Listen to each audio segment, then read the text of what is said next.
ನಿಮ್ಮ ಗಮನಕ್ಕೆ ಏನು ಬಂತು ಸರ್? ಈಗ KRS ಆಸ್ಪತ್ರೆ ನನ್ನ ಮಗಳ ಮೇಲೆ ಒಂದಷ್ಟು ಆರೋಪ ಇದೆ. ಅದರ ಹಿನ್ನೆಲೆಯಲ್ಲಿ ನಾನು ಮತ್ತು ನಮ್ಮ ತಾಲೂಕು ಆರೋಗ್ಯಾಧಿಕಾರಿ ಜೊತೆ ಭೇಟಿ ನೀಡಿದ್ದೀನಿ.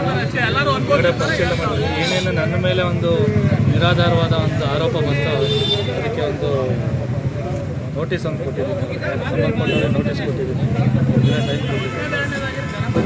ಆಧಾರ ಏನಾದ್ರು ಇದ್ದರೆ ನನಗೆ ನನ್ನ ಮುಂದ್ಗಡೆ ಅದನ್ನು ಪ್ರೆಸೆಂಟ್ ಮಾಡಿ ಅಂತೇಳಿ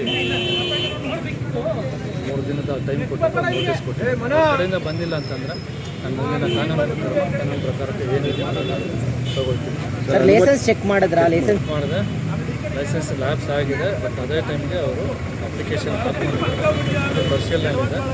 ನಮ್ಮ ಆಫೀಸಲ್ಲಿ ಕರ್ತವ್ಯ ನೋಡಿಬಿಟ್ಟು ಬೇಕಾದ್ರೆ ರಿಯಾಕ್ಷನ್. ಸರ್ KPC ಆಕ್ಟ್ ಪ್ರಕಾರ ಅಪ್ಲಿಕೇಶನ್ ಹಾಕ್ಕೊಂಡು ಟೈಮ್ ಲಿಮಿಟ್ ಇರುತ್ತೆ, 90 ದಿವಸದ ಟೈಮ್ ಲಿಮಿಟ್ ಇರುತ್ತೆ. ಬಟ್ ಇದರಲ್ಲಿ ಡಿಲೇ ಆಗಿದೆ. ಯಾಕೆ ಡಿಲೇ ಆಗಿದೆ ಅಂದರೆ ನಾನು ಪರಿಶೀಲನೆ 90 ದಿವಸ ಮೀರಿದೆಯಾ ಅಂತ ಸರ್? ಅದಕ್ಕಿಂತ ಎಕ್ಸ್ಪೈರಿ ಡೇಟ್ ಯಾವತ್ತಿತ್ತು ಅದಕ್ಕಿಂತ ಮುಂಚೆನೇ ಅವ್ರು ಅಪ್ಲಿಕೇಶನ್ ಹಾಕ್ತಿದ್ದಾರೆ. ಫೈಲೆಲ್ಲ ಡೀಟೇಲಾಗಿ ಪರಿಶೀಲನೆ ಮಾಡೋವರೆಗೂ ಅದ್ರ ಬಗ್ಗೆ ನಾನು ರಿಯಾಕ್ಷನ್ ಕೊಡೋದು. ಸರ್ ಜನರ ಪ್ರಾಣ ಹಿಂಡುತ್ತಾ ಇದ್ದಾನೆ ಡಾಕ್ಟ್ರ್ ಅಂತ ಅಂದ್ಬಿಟ್ಟು ಭಾಳಷ್ಟು ಇಲ್ಲೇ ನಿಮ್ಮ ಮುಂದೆನೇ ಆಗೋದಿಲ್ಲ. ಅವರಿಗೆ ಗೊತ್ತಿಲ್ಲ ಅಂತ ಅನಿಸುತ್ತೆ. KPC ಆ್ಯಕ್ಟಲ್ಲಿ ಏನೇನಿದೆ ಪಾಯಿಂಟ್ಸ್ ತಿಳ್ಕೊಂಡಿಲ್ಲ.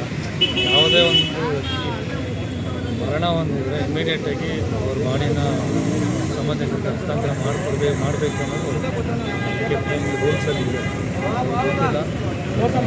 ನಮ್ಮ PHO ಸರ್ನಲ್ಲಿ ಕಳಿಸ್ಬಿಟ್ಟು ಅವ್ರ ಮುಖಾಂತರ ನಮ್ಗೆ ಹೇಳಿ ಸರ್ ಈ ಥರ ರೂಲ್ಸಲ್ಲಿದೆ, ದಯವಿಟ್ಟು ರೂಲ್ಸನ್ನು ವೈಲೇಟ್ ಮಾಡಲಿಲ್ಲ. ಅದಾದಮೇಲೆ ಅವ್ರು ಬಾಡಿನ ಹ್ಯಾಂಡ್ ಓವರ್ ಮಾಡಿ ಕೊಟ್ಟಿದ್ದಾರೆ ಅಂತ ನನಗೆ ತಿಳಿಬಂತು. ಬಟ್ ಯಾವಾಗ ನನ್ನ ಮೇಲೆ ಒಂದು ನಿರಾಧಾರವಾದಂಥ ಒಂದು ಅಪವಾದ ಹೊರಿಸಿದ್ರು, ನಾನು ಇಲ್ಲೇ ಪಕ್ಕದಲ್ಲೇ ದೊಡ್ಡಬಳ್ಳಾಪುರದಲ್ಲಿ ಒಂದು ವಿಸಿಟಲ್ಲಿದ್ದೆ.